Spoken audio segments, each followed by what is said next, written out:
Aliran pendidikan dalam filsafat adalah pandangan atau teori yang menjadikan dasar dalam menetapkan isi, tujuan, dan proses cara pembelajaran. Dalam filsafat pendidikan, terdapat 3 aliran utama yang sering digunakan dalam proses belajar mengajar, yaitu progresivisme, konstruktivisme, dan esensialisme. Dalam kesempatan ini, kami akan menjelaskan tentang aliran esensialisme dan penerapannya dalam pembelajaran, khususnya bahasa Inggris. Kali ini saya akan menjelaskan tentang pengertian esensialisme. Esensialisme adalah aliran pendidikan yang menekankan penguasaan, pengetahuan, dan keterampilan dasar yang dianggap penting bagi siswa. Tujuan utama esensialisme adalah membentuk siswa yang disiplin, struktur, dan kompeten dalam bidang yang dipelajarinya. Bentuk kurikulum dan esensialisme adalah sebagai berikut. Yang pertama, kurikulum yang terstruktur. Kurikulum esensialisme dirancang untuk memberikan pengetahuan dan keterampilan dasar yang esensial bagi para siswa. Yang kedua yaitu fokus pada pengetahuan dasar. Kurikulum esensialisme berfokus pada pengetahuan dasar dan keterampilan yang fundamental, seperti membaca, menulis, dan juga berhitung. Yang ketiga yaitu kurikulum yang sistematis. Kurikulum esensialisme dirancang secara sistematis dan logis, dengan tujuan untuk memberikan pengetahuan dan keterampilan yang esensial bagi siswa. Keempat yaitu penekanan pada mata pelajaran inti. Kurikulum esensialisme menekankan pentingnya mata pelajaran inti seperti bahasa, matematika, dan juga sains. Yang kelima, kurikulum yang berorientasi pada hasil. Kurikulum esensialisme dirancang untuk mencapai hasil yang spesifik dan terukur, seperti kemampuan membaca dan menulis yang baik. Keenam, penggunaan metode pembelajaran tradisional. Kurikulum esensialisme sering menggunakan metode pembelajaran yang tradisional seperti ceramah dan tes objektif. Yang tujuh yaitu terakhir, penilaian yang fokus pada hasil. Kurikulum esensialisme menekankan pentingnya penilaian yang berfokus pada hasil seperti tes dan ujian. Selanjutnya yaitu contoh kurikulum esensialisme, yaitu pertama, kurikulum sekolah dasar yang berfokus pada pengetahuan dasar dan keterampilan fundamental seperti membaca, menulis, dan berhitung. Kurikulum sekolah menengah yang menekankan pentingnya mata pelajaran inti seperti bahasa, matematika, dan sains. Kurikulum yang dirancang untuk mencapai hasil yang spesifik dan terukur seperti kemampuan membaca dan menulis yang baik. Kelebihan kurikulum esensialisme: pertama, memberikan pengetahuan dan keterampilan dasar yang sesuai bagi siswa.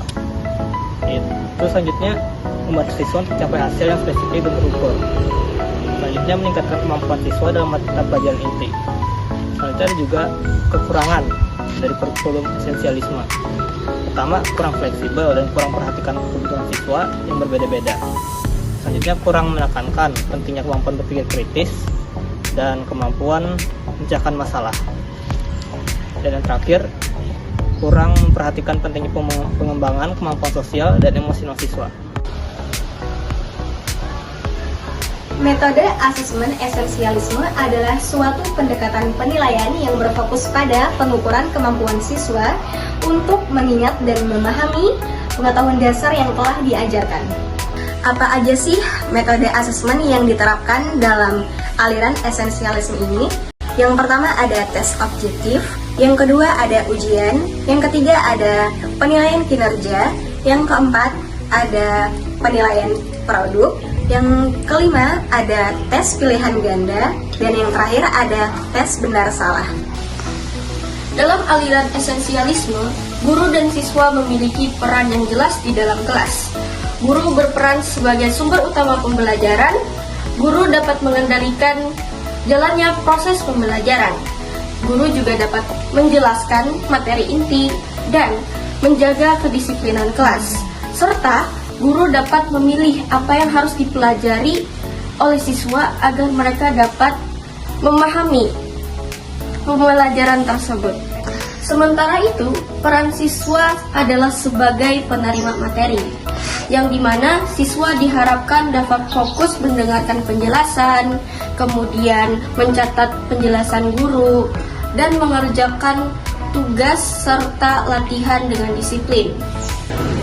Dalam pembelajaran bahasa Inggris, peran ini dapat dilihat ketika seorang guru menjelaskan tentang materi, grammar, atau vocabulary, dan siswa mengikuti arahan dari guru untuk mencapai penguasaan materi tersebut.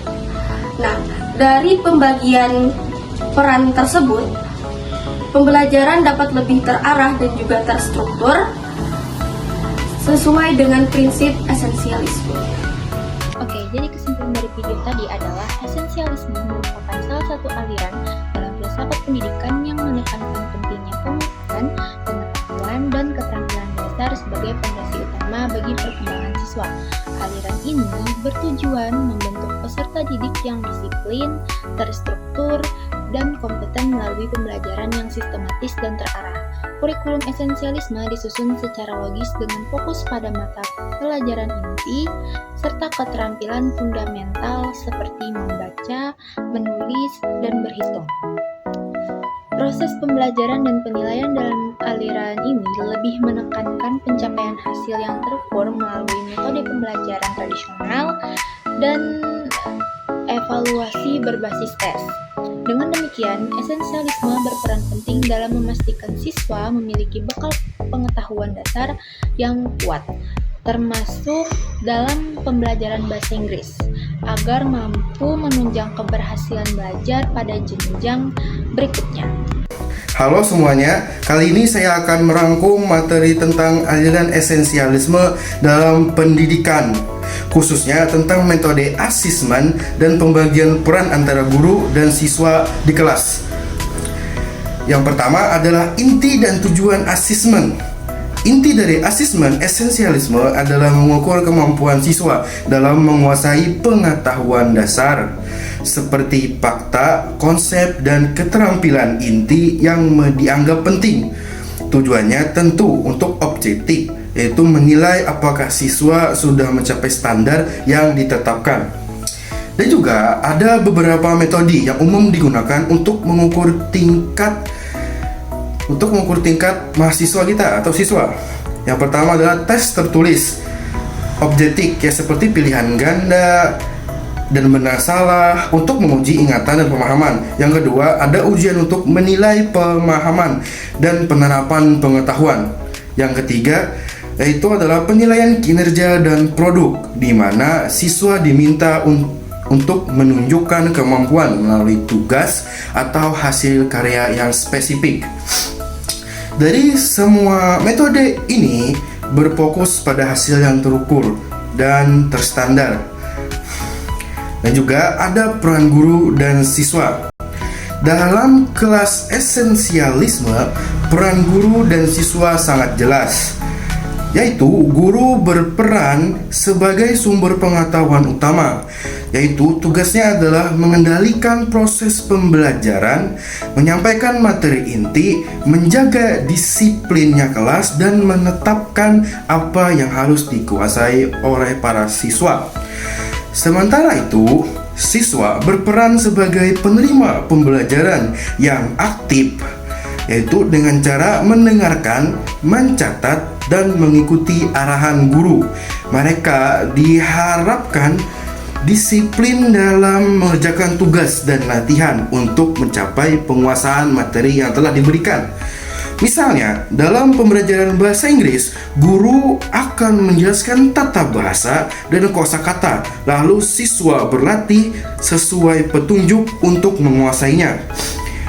Dan dengan demikian, dengan struktur seperti ini, pembelajaran menjadi terarah dan terukur sesuai prinsip esensialisme. Sekian penjelasan singkat dari materi ini. Assalamualaikum warahmatullahi wabarakatuh. Yes, finally! I can rest now.